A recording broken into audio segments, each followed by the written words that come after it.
Hey everybody! Today's video topic is on leadership in challenge groups. So let's dive right in. For starters, I just want to say this is so incredibly important. Your role in our challenge groups is simply to be an example, right? For your clients, it's so important to show them the way. Our clients really look to us as, like I said, an example. They want to see what it is we're doing so that they can emulate that in a way. And that means showing up every single day and posting your meal photos and sharing motivation and posting your sweaty workout selfies and sharing your Shakeology photos. All the things that we expect of them, that we tell them they should be doing when we give them all that information in week 0 of our challenge groups. We can't expect them to do that if we're not doing that ourselves. And that aside, our clients ultimately are looking for the kind of coach who's going to be consistent, right? You know, when you signed up to be a part of this journey, to be a part of this community, you signed up with a coach because you wanted that support, you wanted that accountability, you wanted that motivation. And so showing up in a challenge group every single day gives you that opportunity to be that presence, to be that example for your clients who look to you. And if there's one thing that I have realized, it's that when coaches sort of start to get a little quiet in challenge groups and they leave it up to other people to keep the group running, their clients are the ones that sort of fall into like this pattern of just being a bunch of crickets. You know what I mean? The coaches who are participating, who are sharing inspiration, who are clearly running alongside their clients are the ones who are engaging. Their clients are the ones who are posting every single day. And as coaches, our job not only is to, be that support system and to offer that accountability, but we also want to, share this business opportunity with people too.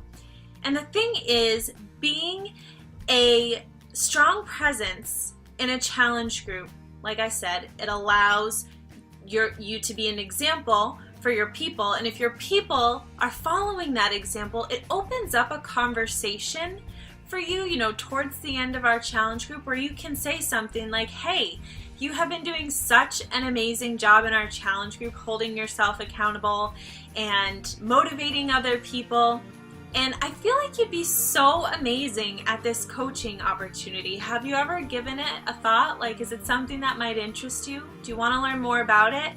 So you want to encourage people to participate in these challenge groups. In so many ways, it's the bread and butter of this business, right? Other ways to lead. It's so important for you to be following up with your clients on a weekly basis. Or, there are going to be some people who need a little bit more guidance than others. Maybe your client wants to follow up with you every other day, especially as they get started, because for some people, getting started, it's just really hard. It's more difficult for some people than it is for others. So make sure you're checking in with your customers and asking them, what is it that you need from me? What kind of accountability do you need from me? What's going to motivate you, right? And the other thing, make sure that you're recognizing them for their hard work. The people who are showing up every single day, who are posting in the challenge groups, who are taking on the mini challenges, who are getting results, call them out. It's so important to recognize our people. And as you know, we have a new 4th vital behavior, which is recognition. And this is where you come in. This is where you are supposed to recognize your people. And the other thing is, and I know this from being a teacher, is that the more praise you give, the more you recognize someone, the more they're gonna want to work for that. Who doesn't like to be recognized? Who doesn't like to be appreciated, right? So make sure that you're recognizing your people, you're giving them shout outs.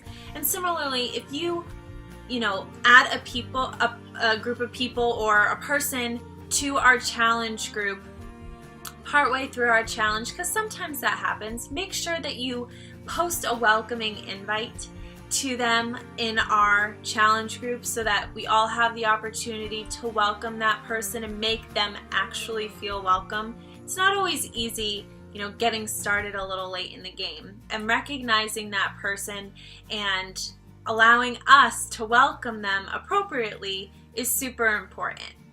So this is how you can be a leader in your challenge groups, and I can promise you that if you lead in our challenge groups, once you have a team of your own that you plan on leading and you create your own team page and everything else, leadership is really just going to fall into place for you. Maybe, the idea of leadership scares you a little bit, but if you're practicing now, I can promise you that it's going to be so much easier to lead a team when that time comes, when you're leading people who are exploring this business opportunity.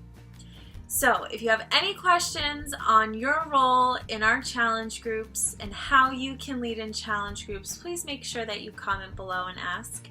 And other than that, I hope you guys have a great rest of your day.